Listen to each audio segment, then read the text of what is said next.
should keep it cool, babe. Not lose my swag and play the fool, babe.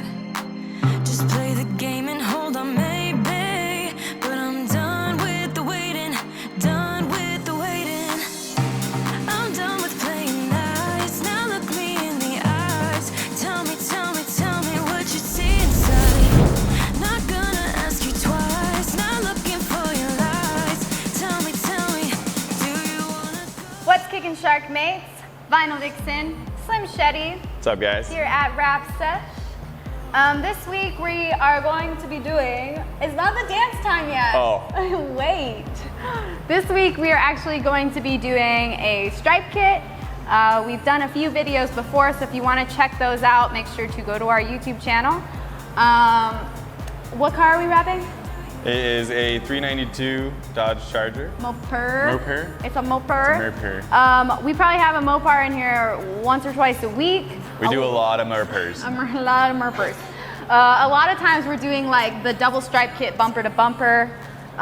Here at our shop, probably 75% of the time we like to do hand cut, AKA knifeless design stripe kits. So we create the whole design by hand.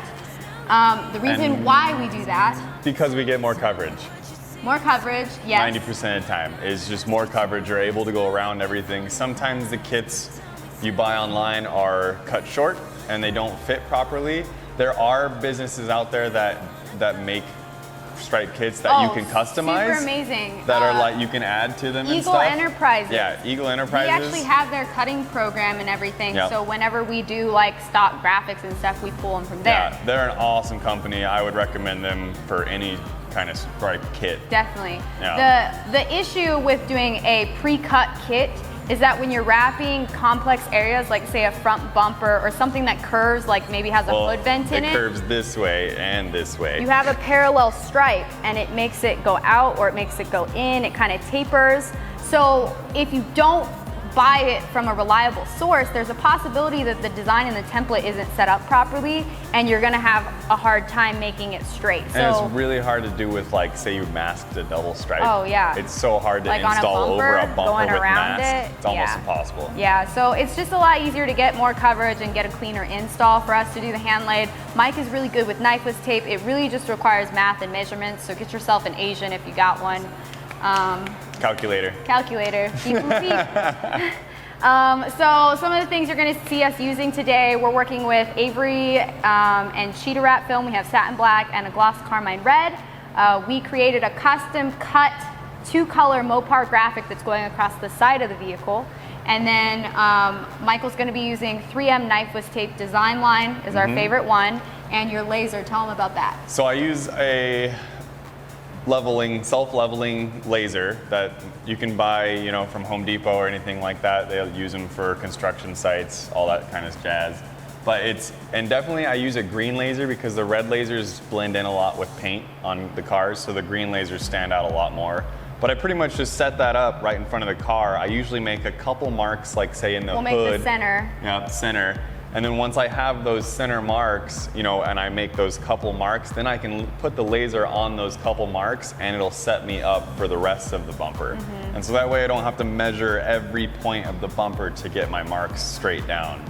And so, and it also gives you a true level straight line. So if you're looking at the car dead on, it is a perfectly straight line all the way down. Right. And sometimes, you know, when you're doing kits, you taper it or you do, you know, you're doing something custom. But if it's a bumper to bumper, like basic kit like this, I usually use the laser.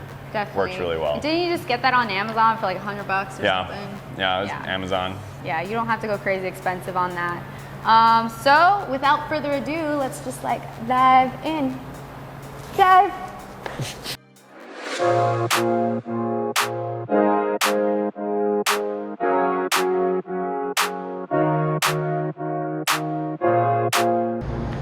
Alright, for those of you who don't know, I like to remove these when I do my stripe kits or hood wraps or anything.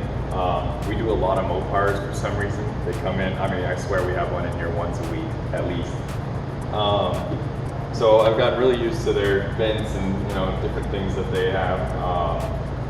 So this vent's really easy to get out. I'm going to show you real quick kind of how to pull it out.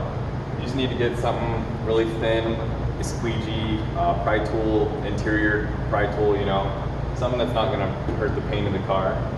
You just need to poke right here, pop that little clip, there's another clip right here, and then literally just push down, and they come right out. So super easy.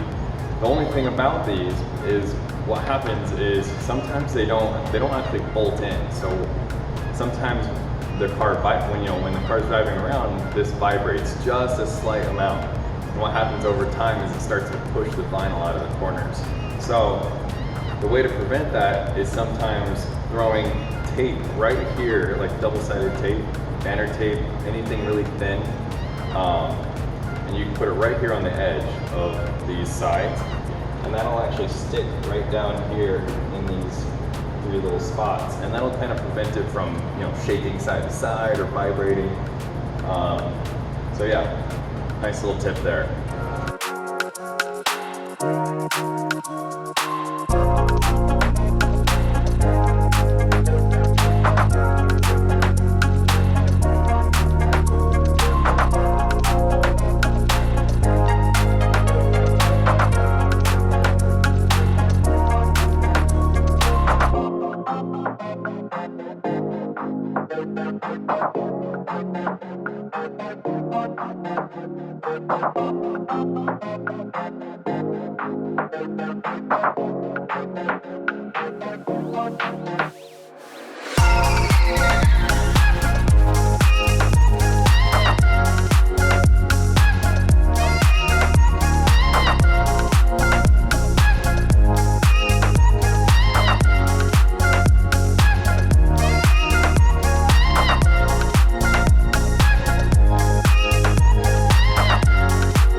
It's actually kind of a scary shark.